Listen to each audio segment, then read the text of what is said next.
Kembali di kabar siang pemirsa, tersangka kasus dugaan pelecehan seksual Iwayan Agus Suwartama menyangkal semua tudingan miring yang diarahkan kepadanya. Namun penyidik kemudian mengantongi fakta bahwa belakangan korban Agus terus bertambah hingga belasan orang termasuk anak di bawah umur. Lalu bagaimana Agus memikat korban-korbannya? Coba logika, bagaimana saya memperkosa dua cewek, bahasa dia kan dua cewek, sedangkan satu cewek aja saya nggak bisa buka baju, buka celana. Jujur saya merasa tega sekali kayak gini.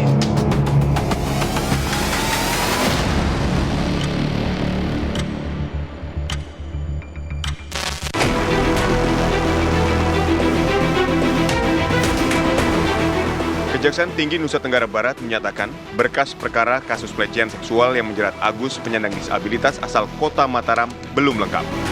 Hasil penelitian berkas perkara menunjukkan adanya kekurangan bukti, sehingga Kejaksaan melalui tim Jaksa Penuntut Umum memberikan petunjuk kepada polisi untuk melengkapi berkas perkara tersebut. Penelitian berkas perkara masih terdapat kekurangan alat bukti, sehingga kami memberikan petunjuk apa yang harus dilengkapi. Kalau dari media ramai bahwa ada posko pengaduan terhadap korban-korban IWAS, itu kurang lebih sudah belasan. Namun demikian masih dalam berkas perkara karena dari awal itu yang melapor baru satu dan ada 2 orang lagi yang menjadi korban, jadi baru ada 3. Agus, pria penyandang disabilitas yang ditetapkan sebagai tersangka kasus pelecehan seksual, menjalani pemeriksaan di Mapolda Nusa Tenggara Barat. Agus tiba di Mapolda Nusa Tenggara Barat bersama ibunya. Selain itu, Agus juga turut didampingi oleh kuasa hukum. Ini merupakan pemeriksaan pertama Agus setelah ditetapkan sebagai tersangka kasus tindak pidana kekerasan seksual. Agus menjalani pemeriksaan di Subdirektorat Remaja, Anak dan Wanita di Treskrimum Polda NTB. Pemeriksaan berlangsung selama beberapa jam dengan melibatkan pengacara dan pihak keluarga. Memang hari ini kita agendakan untuk melakukan pemeriksaan tambahan terhadap tersangka atas nama Agus.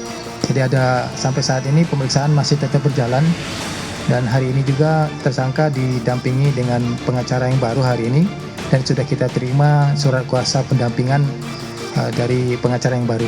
Itu aja, karena pemeriksaan belum selesai, masih tahap proses pemeriksaan sampai saat ini. Terus untuk terkait dengan pemenuhan, salah satu kemarin kita sudah koordinasikan bahwa kita memperhatikan tersangka, salah satu bentuk adalah tahanan rumah. Sebenarnya ini merupakan bagian dari kami memperhatikan hak-haknya dari pelaku. Menteri Sosial Saifullah Yusuf bahkan turut hadir di lokasi pemeriksaan untuk memastikan hak tersangka sebagai penyandang disabilitas tetap terpenuhi. Tadi saya juga bertemu dengan pengacaranya Mas Agus. Saya tanya tentang proses yang dilalui, dan tentu pengacaranya menjelaskan dilayani dengan sangat baik dalam proses pemeriksaan ini. Hak-haknya dipenuhi, mulai yang menyangkut teknis, layanan-layanan yang diperlukan, maupun sampai juga tentu pelayanan medis, pelayanan psikis, yang semuanya itu tentu diperlukan pada saat proses pemeriksaan.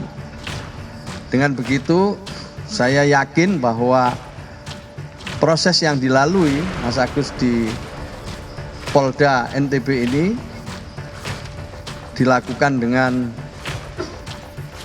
suatu kehati-hatian, suatu ketelitian, tahap demi tahap. Dalam pemeriksaan selama beberapa jam tersebut, Agus tetap membantah bahwa ia telah memaksa korban untuk melakukan hubungan seksual seperti yang dituduhkan.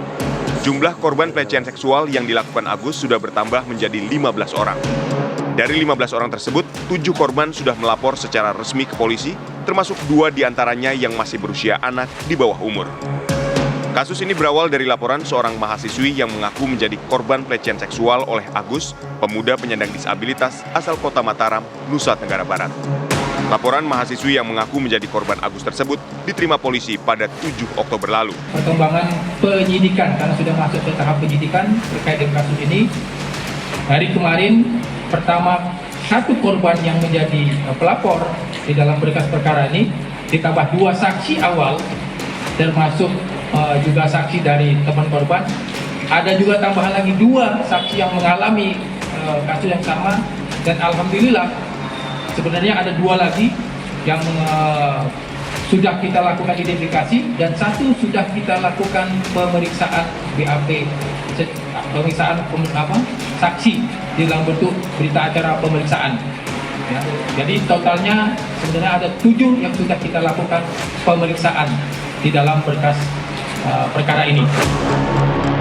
Selain membuka posko pengaduan terkait kasus dugaan pelecehan seksual yang menjerat Agus, polisi juga bekerja sama dengan Komisi Disabilitas Daerah Nusa Tenggara Barat.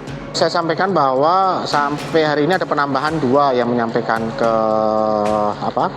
KDD. Kemudian yang diperiksa juga ada penambahan. Jadi yang kemarin yang diperiksa baru 5. Sampai hari ini yang diperiksa sudah 7. Yang melapor ke yang istilahnya memberikan informasi ke KDD totalnya jadi 15. Kalau asalnya karena ini kan mahasiswi ya, ada yang di Mataram, ada juga yang luar daerah yang kos gitu. Kalau yang anak-anak yang sudah diperiksa Mataram, dua-duanya. Ketua Komisi Disabilitas Daerah NTB, Joko Jumadi mengatakan, jumlah korban Agus bertambah 2 orang, dari sebelumnya 13 orang menjadi 15 orang. 3 orang dari total 15 korban yang melapor adalah anak di bawah umur. 2 dari 3 korban berusia anak tersebut sudah diperiksa. Salah satunya bahkan mengaku berhasil kabur saat hendak dilecehkan oleh pemuda penyandang disabilitas bernama Agus. Setelah kasusnya menjadi polemik, fakta-fakta baru tentang perilaku Agus pun terungkap publik. Mulai dari kesaksian orang-orang yang telah lama mengenal Agus, hingga jejak digital berupa rekaman video ketika Agus berdua dengan seorang anak perempuan yang hanya mengenakan pakaian dalam di sebuah kamar. Saksikan Benang Merah episode selanjutnya, video rekaman saat Agus beraksi. Kita berdua di kamar, kita tidak bisa apa.